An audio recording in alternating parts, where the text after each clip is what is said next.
To us on Facebook. Thank you for doing that. Of course, today is the 23rd day of September 2020. Come on back down that pecan tree lined lane through the screen door into Down on the Farm radio headquarters. Come and sit with me at Granny Marble's kitchen table.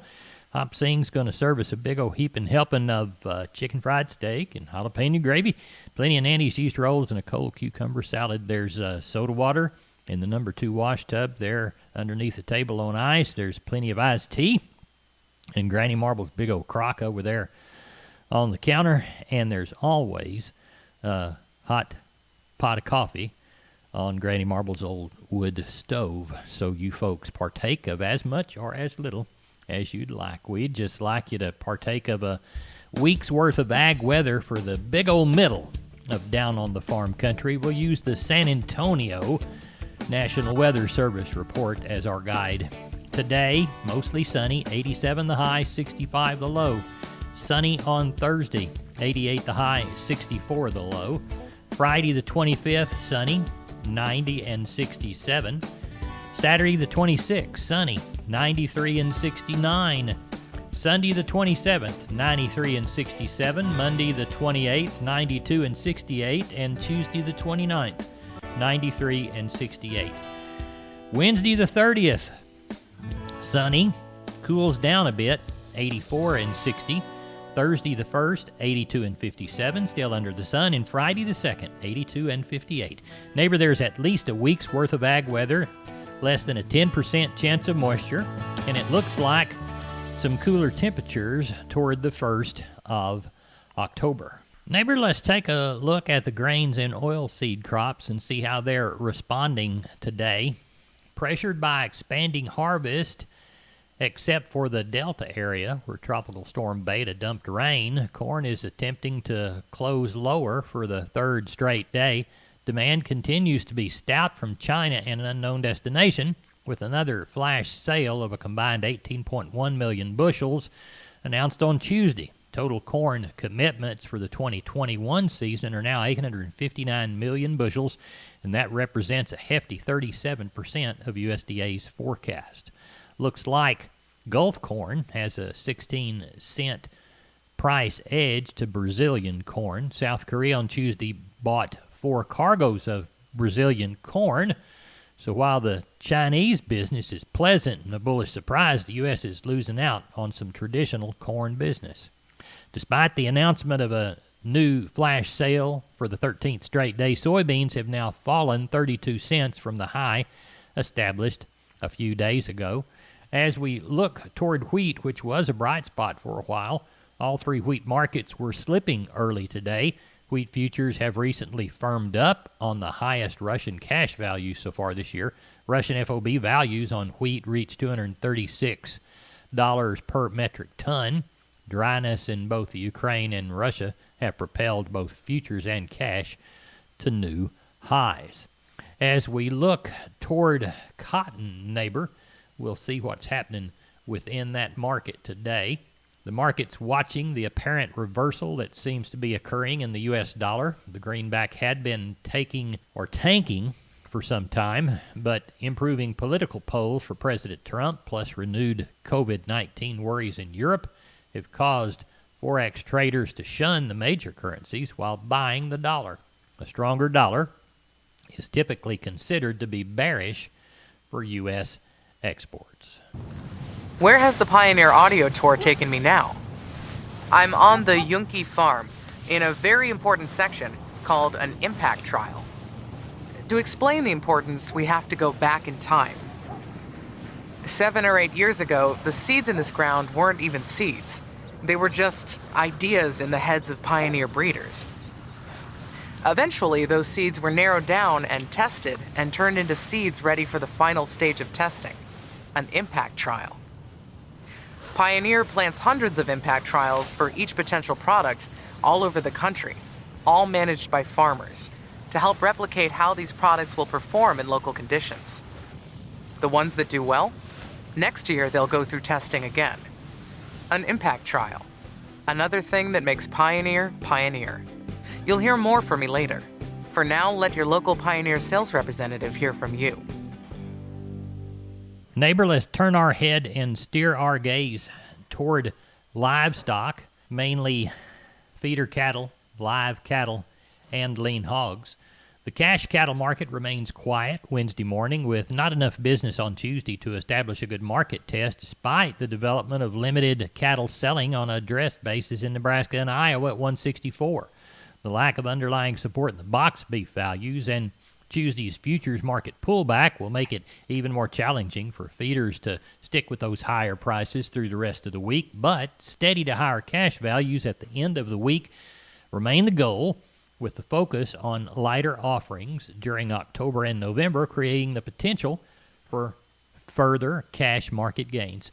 Futures trade weakened significantly yesterday, with the main focus on the early 2021 live cattle contracts posting those triple-digit losses.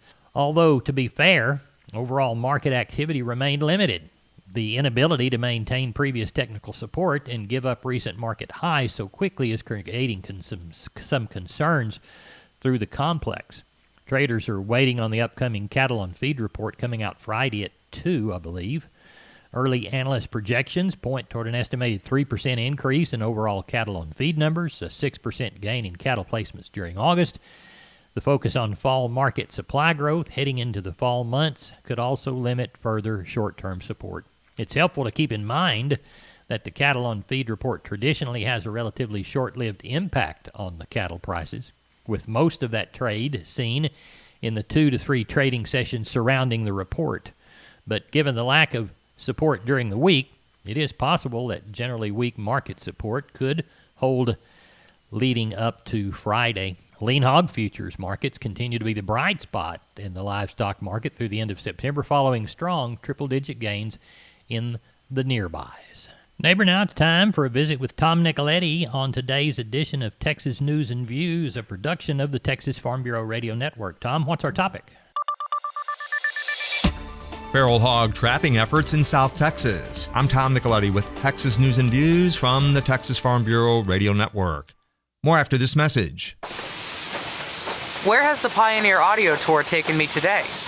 I'm in Princeton, Illinois, at a field they call the Soybean Disease Nursery. Researchers here are actually encouraging the growth of diseases, like sudden death syndrome.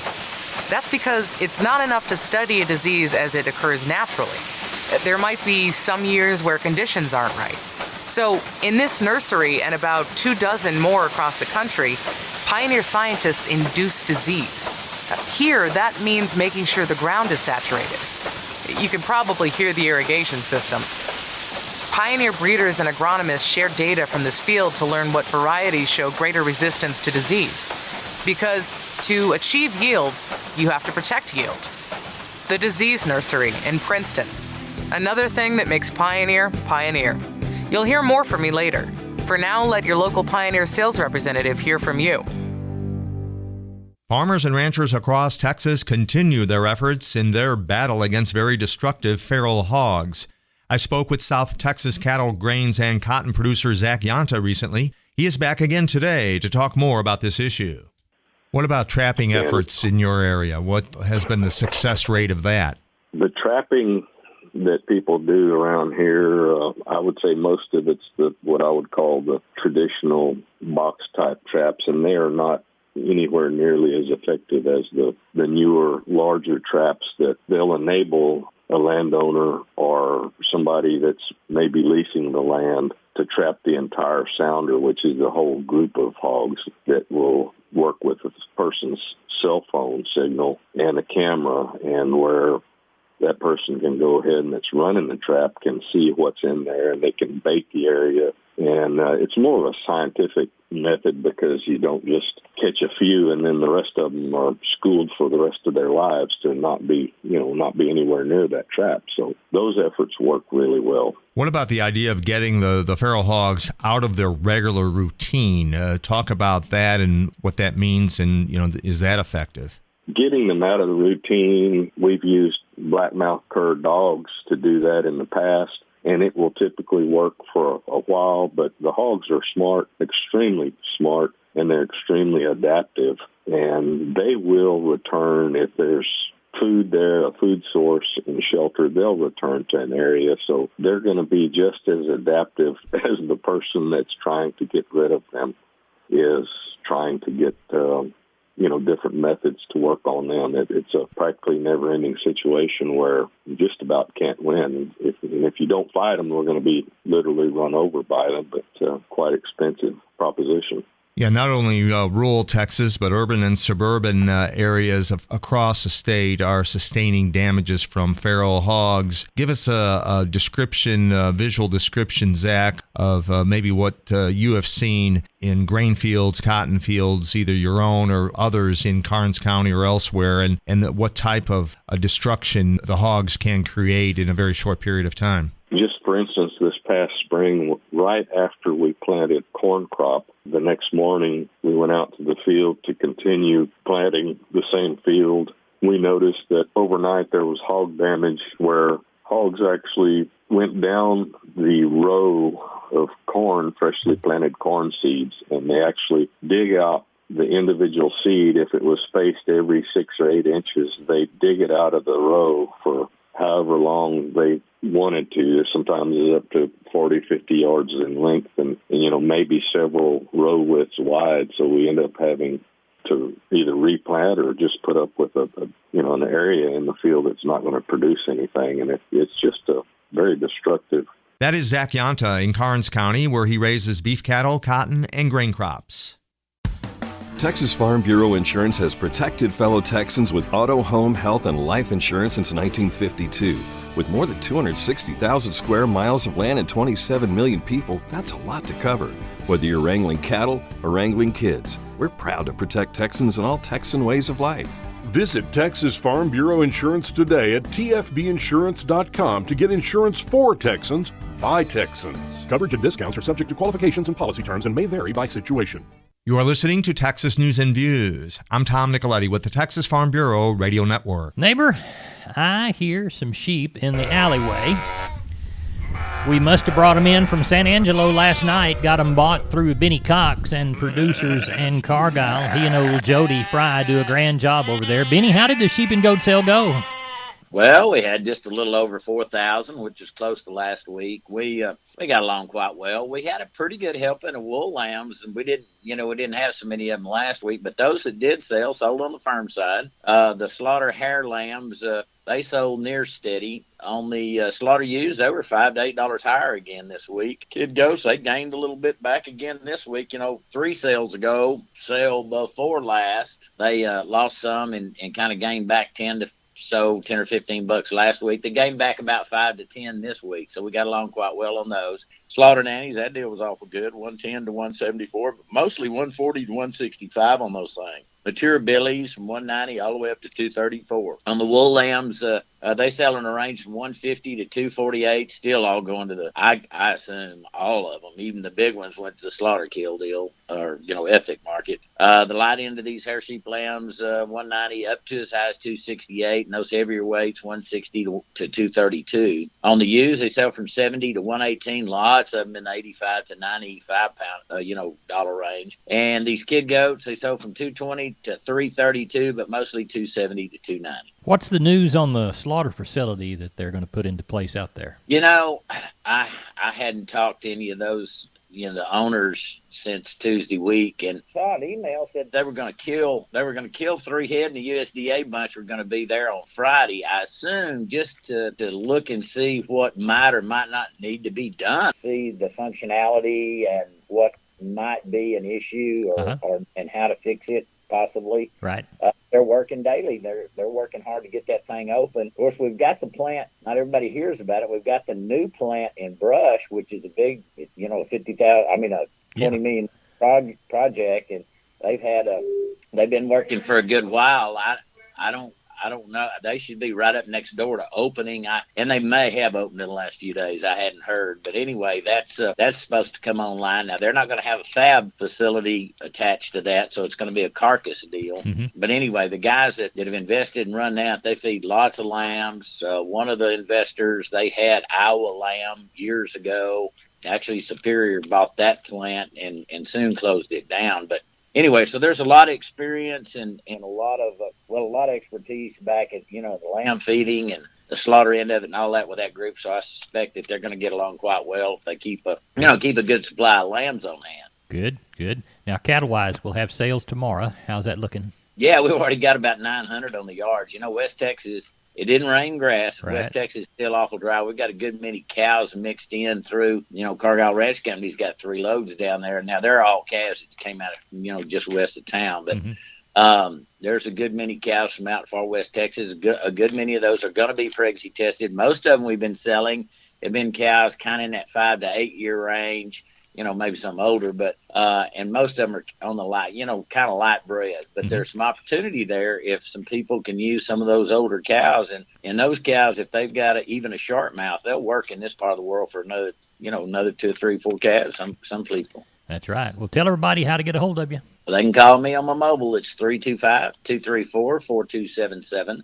The office, same area code, 653-3371. Or they can always look at the web, which is producersandcargill.com. Benny, thank you a bunch. Talk to you next week. When bovine respiratory disease or shipping fever threatens your cattle, just stare down those bacteria and say, "Listen, you bunch of punks, I'm not gonna let you keep my cattle from reaching their target weight." Then open your saddlebag and pull out your best weapon against shipping fever. Reach for Zactran. Zactran works fast. It gets to the site of infection within 30 minutes. For more information, talk to your veterinarian, your Beringer Ingelheim representative, or visit Zactran.com. Zactran Gomithramycin. Important safety information. Do not treat cattle within 35 days of slaughter. Do not use in female dairy cattle 20 months of age or older, or in calves to be processed for veal. Subcutaneous injection may cause a transient local tissue reaction in some cattle that may result in trim loss of edible tissues on slaughter. Neighbor Hop Sing is about to ring that lunch bell. Plenty of chicken fried steak, jalapeno gravy, Nanny's yeast rolls, and a cold cucumber salad. Plenty of soda water, iced tea, cup of coffee. While you folks fill your plates, I'm going to talk to Henry Pickett from Abilene Livestock. Now, Henry Pickett's a South Texas boy originally, George West, I believe. But he immigrated or migrated one way or the other after he went to school at Texas Tech. That's my alma mater. Henry, how did the sale in Abilene go Tuesday? Well, it ended up pretty well. We ended up with 985, 268 cows. Packer cows were probably steady to $2 to $3 lower. Packer bulls were steady, and all the light calves 5 and under were steady to $2 higher. Good. What was the shiniest consignment you saw come through the ring yesterday? Oh, we had some middle-aged cows, big black Angus cows that weighed probably in the 12s, 5 months bred, and they bring $1,100. Good deal. How about the calf or yearling side? Yearlings, we had some nice yearlings in there. 750 weight steers bringing 125 to 130. Heifers, they were a little less quality, but they still bring around $1.10. Good deal. How's the buyer and seller mood and attitude? We had a lot of interest in. I think all this rain around here really helped us on the black cattle. With this fat market still down there around $1.03 or $1.04, there's not a lot of interest in these odd and end yearlings, but it was still a pretty good sale. What do you know for next week? We know of one deal, 50 head of steers and heifers been weaned for 90 days. They'll weigh 5 to 6. And then I know of a ranch that's sending us some middle-aged cows. Probably a lot of them will be older cows, and they'll be 4 to 6 months bred. Tell everybody how to contact you for the sale next Tuesday in Abilene. The sale board, I can be reached at 325-673-7865, or my cell number is 940-733-8208. And I've also got one other thing that's available. A customer of ours out west has 26 heifers. They'd be out of crossbred cows. They just didn't breed up as evenly as the others, so they'll be from 2 to 4 months bred. And if anybody's interested, they can contact us at the sale barn for more information. We appreciate it, and we'll speak with you early next week. Thank you. Ranch Rodeo, mutton busting, goat roping, and live music. The Family Ranch Rodeo Fest, Saturday, October 3rd in Comfort at the Youth Ag and Equestrian Center. There's also a great online auction with firearms and trips. For more information, go to our website, ranchrodeo.org. Neighbor, when you hear cattle in the alleyway on a Thursday, they're getting sold right now over at Caldwell Livestock Commission Company. If you're still hungry, you can get something to eat this afternoon at the Hungry Heifer. That's the cafe there at Caldwell. Carl Herman, what's the sale shaping up to be? Way better than I thought. We've had rain all day, Larry. Anyway, it's wet. Got about 500 in right now. It's looking better. The rain's supposed to quit tomorrow, and so I'll look around 600, something like that. What is the quality in the mix like that you've seen so far and hauled into the auction? You know, we've got a lot of good cattle. We've got some strings of cattle. They're weaned and ready to go. We've got a lot of good mix in the deal. Tell everybody how to get a hold of you. Okay, my number is 979-820-5349. Call the barn, 567-4119. Or from the Giddings election area, call Max Ebner at 540-8676. We appreciate you. Thank you, Carl. Thank you, Larry. Bye-bye. Where has the Pioneer Audio Tour taken me today? I'm in Cottington County, South Dakota. I'm walking with pioneer farmer Greg Willis. I'm here because Greg is dealing with some sort of fungal disease in his cornfield, and I'm going to identify it. I'm not a farmer, and I don't have a degree in agronomy, but I do have the Pioneer Seeds app and the Threat ID feature that comes with it. This is a new tool from Pioneer. All you have to do is take a photo of your crop. The image recognition technology will do the rest, and it puts the expertise of Pioneer agronomists in the palm of your hand. Gonna take a pic here, and the results are in. Gray leaf spot. Hopefully that means something to you, Greg, because it's way beyond my pay scale. The Pioneer Seeds app. Another thing that makes Pioneer, Pioneer. You'll hear more from me later. For now, let your local Pioneer sales representative hear from you. Neighbor, I got a call from Gary Butler. So I'm going to send the cowboy crew over to help him start gathering for next Monday's sale, but he hadn't told us how this Monday's sale ended up. Gary, talk to us about it. Larry, we had a real good sale. Wound up with 1,222 head, 154 cows, and 20 bulls. The calf market looked like it was a little stronger. Sure had a lot of activity, Larry. Had a lot of buyers, different buyers there this week. 2 and 3 weight steers, $1.40 to $1.95. Heifers, $1.25 to $1.60. 3 and 4 weight steers, $1.39 to $1.88. Heifers, $1.14 to $1.58. 4 and 5 weight steers, $1.26 to $1.80. Heifers, $1.11 to $1.68. 5 and 6 weight steers, $1.15 to $1.58, and the heifers $1.04 to $1.25. 6 and 7 weight steers, $1.08 to $1.39. Heifers $1 to $1.20. 7 and 8 weight steers and bull yearlings, $1.02 to $1.33, and the heifers were $95 to $99. Cow-wise, got 69 for the best cow. Slaughtered bulls, 76 to 89. We had a few stocker cows, not very many, 550 to 1,000. Pairs the same way, 9 and a quarter to 1190, Larry. What do you know coming this next go-round? Don't know of anything coming just right offhand, Larry. I know, I say I don't. I know a couple of bunches coming out of Wilson County again, about 30 or 40 in each bunch. But other than that, it's pretty wet around here. Like I say, we've had quite a bit of rain, then we had another inch to inch and a half today. Well, tell everybody how to contact you in Nixon, Gary Butler. You can catch us here at Sale Barn, 830-582-1561 or 62, or you can catch me on my mobile, 830-857-4330, Larry. We appreciate your business. Thank you so much. Yes, sir. Thank you. Neighbor, now it's time for today's edition of the Texas Wildlife Radio Show. Old Gary Joyner started it when he came on to Texas Farm Bureau Radio. Now he's within a different position. You hear him every once and a while. He's still doing a good job. Jessica Dommel's taking it over, and she's doing a grand job also. She's talking about one of my favorite little birds. You see him on the fence lines and out in the pasture quite a bit. Jessica, what's that bird, and what's your topic? Quail Program. I'm Jessica Domel with the Texas Wildlife Radio Show on the Texas Farm Bureau Radio Network.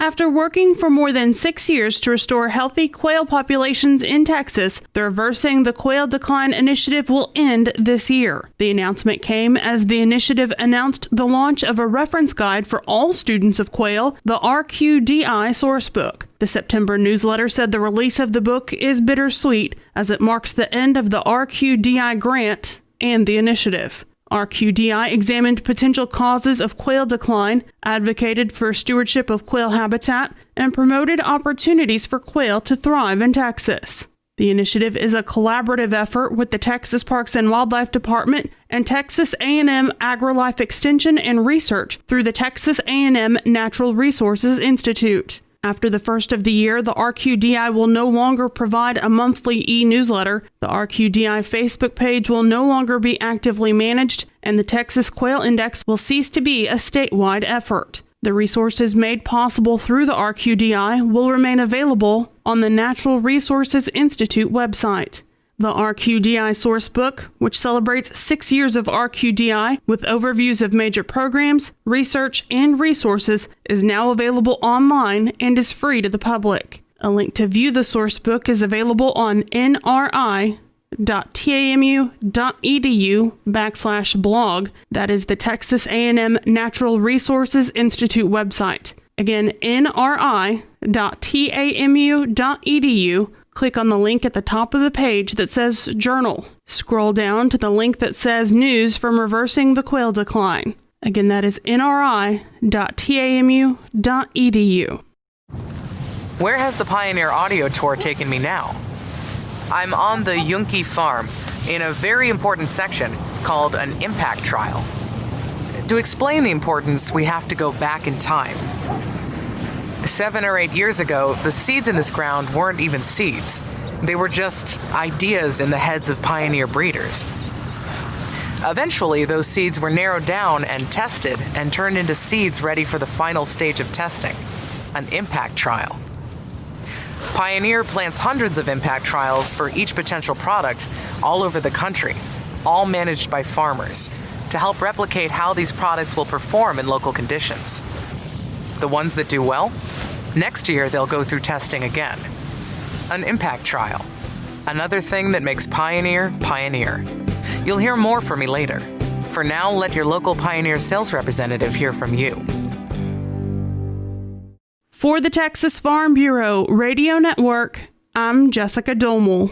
Neighbor, let's take a look at the grains courtesy of John Tuggle. Call 800-288-4453. Milo through Corpus in September. D's plus $2, 10.17. We'll call Progresso 850. Yellow corn through Corpus in September. D's plus 35, 404.5. We'll call Houston D's plus 30, 399 and a quarter. And we'll call Progresso 790 by the hundredweight. Hard red winter wheat through Corpus in September. D's plus 75, 566 and three quarters. We'll call Houston D's plus $1 bill, 591 and three quarters. Houston beans September-October delivery, November less 15, 1004 and three quarters. We'll call Placido November less 60, 959 and three quarter. And we'll call Texas cotton 68 bale of East Texas, 1207 bale of West Texas. Prices range from $59.29 to $61.45. That's it for Down on the Farm. I'm Larry Marble, you're my neighbor.